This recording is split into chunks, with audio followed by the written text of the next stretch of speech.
Acheiropoieta adalah kata yang berasal dari bahasa Yunani abad pertengahan. Acheiropoieta artinya dibuat tanpa tangan.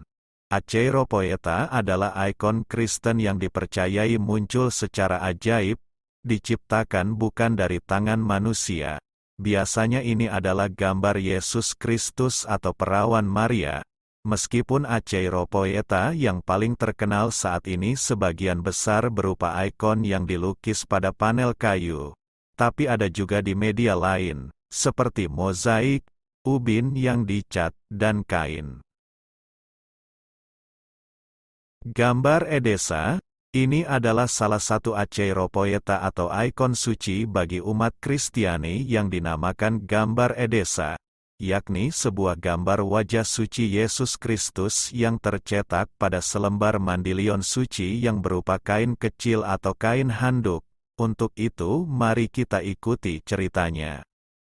Gambar Edessa, yang dikenal mandilion suci, adalah peninggalan suci berupa selembar kain yang diduga berisi gambar ajaib wajah Yesus yang tercetak di atasnya, yang disebut ikon pertama.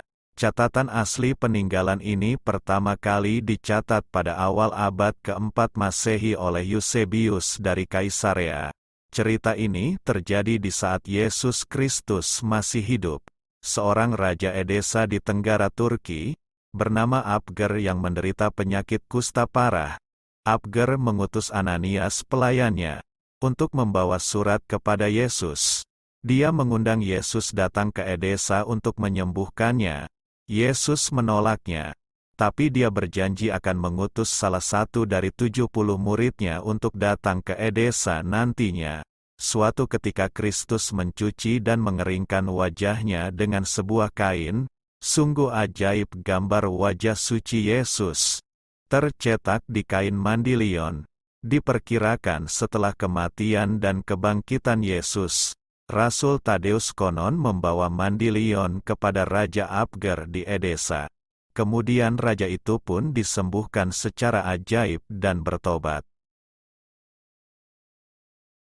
Pada tahun 384 Masehi, Egeria, seorang peziarah dari Gaul Spanyol, diajak tur pribadi oleh Uskup Edessa, yang memberinya banyak kisah menakjubkan tentang mukjizat yang telah menyelamatkan Edessa dari Persia dan memberikan transkrip korespondensi ke tangannya.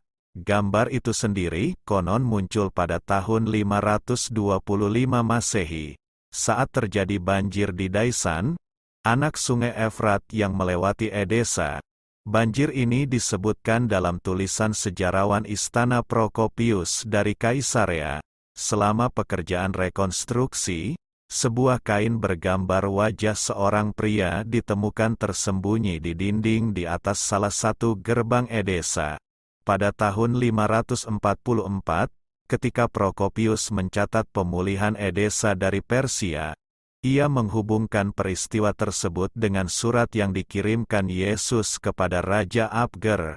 Dalam Ecclesiastical History-nya Evagrius Scholasticus menyebutkan bahwa gambar Edessa itu ditemukan pada tahun 544 Masehi atau di abad ke-6. Kemudian mandilion suci menghilang lagi setelah bangsa Sasania menaklukkan Edessa pada tahun 609. Sebuah legenda Arab terkait dengan sejarawan Andrew Palmer ketika ia mengunjungi Urfa atau Edessa pada tahun 1999, menceritakan bahwa handuk atau kain penguburan Yesus dibuang ke dalam sumur pada tahun 609, yang sekarang menjadi Masjid Agung kota itu. Dalam kisah dari orang Kristen berbeda dengan hal ini, diceritakan bahwa pada tahun 944, ikon tersebut ditukar dengan sekelompok tahanan Muslim. Pada saat itu gambar Edessa dibawa ke Konstantinopel dan diterima di tengah perayaan besar oleh Kaisar Romanus pertama, yang menyimpannya di kapel Istana Agung Konstantinopel, sampai tentara salib menjarah kota tersebut pada tahun 1204 dan membawa banyak harta karunnya ke Eropa Barat. Meskipun gambar Edessa tidak disebutkan dalam konteks ini. Sebagian kecil dari peninggalan ini, atau diyakini sama, adalah salah satu kelompok besar yang dijual oleh Baldwin II dari Konstantinopel kepada Louis ke-9 dari Perancis pada tahun 1241 dan disimpan di Sainte-Chapelle di Paris, sampai menghilang selama Revolusi Perancis. Demikianlah kisah perjalanan benda suci bagi umat Kristen. Sebuah Acheiropoeita, berupa kain atau mandilion suci yang tergambar wajah kudus Tuhan kita Yesus. Semoga benda tersebut masih tersimpan dengan baik, dimanapun tempatnya. Terima kasih. Terima kasih sudah menonton. Untuk kelangsungan channel ini, jangan lupa subscribe, like jika menyukainya, share jika bermanfaat, dan komen. Tuhan Yesus memberkati. Amin.